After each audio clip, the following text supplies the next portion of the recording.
Ya vamos a jugar 99 noches con mi tío. Sí, pero graba. Mientras. Ten pausa. Allá. Ok. Aquí estoy recolectando madera.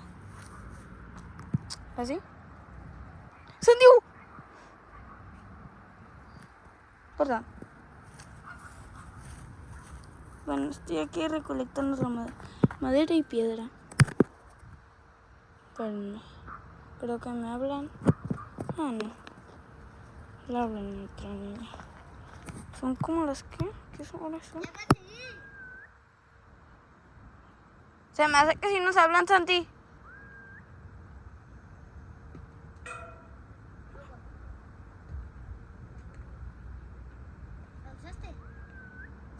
No. Creo que es Andrea. La que está ahí.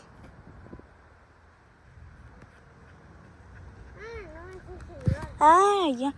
Bueno, perdón. Gente, es que pensamos que nos Hablaban para ir a la casa. Miren su outfit.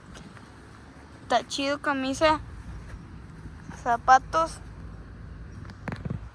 Yo grabo. Su outfit, sus fachas zapatillas. Sus zapatillas. Nos íbamos a la cancha de allá. A ver. De allá. Y vamos si hay algo, ¿sabes? ¿Sí? Yo creo que sí, pero hay que llevar unas pistolas por si viene el ciervo. Y también el niño. Y estas son las pistolas de mi primo. Que no. De mi hermano, ¿cuál primo? Ah, sí, es cierto. Ratata. Ya la recargué. Okay. Préstamelo. Cuídamelo, digo. Tú dices cuando pasas. Venga, yo. Ok. Bueno, vamos a ir a la cancha. Allá. Troncote. ¡Ay, se nos llevó! No, está loco. Como gasolina. No, loco. Mira, aquí hay piedra, aquí hay palos. Mira, ahí, pisaste uno. Ah, sí, es cierto.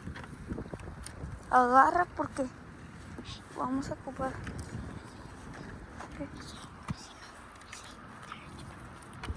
Ok. Vamos a ir aquí a la cancha. Aquí es donde siempre jugamos, ¿verdad? Sí.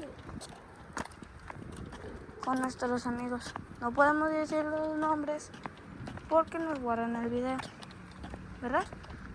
Exactamente. Pensándolo bien, o sea, sí pueden escuchar los que en el video. No sé si el creador, o sea, ¿El qué? Ay, ¿cómo lo pongo? espérate. No sé si el creador de YouTube nos deje que grabemos nuestras caras. O sea, nos puede borrar el video porque no estamos con un mayor de edad. Ajá. Como un video que subí. Bueno, que no subí y que ni se puede. ¡Ah! Mira, aquí sí hay troncos. Mira, aquí sí hay troncos. Chorros aquí.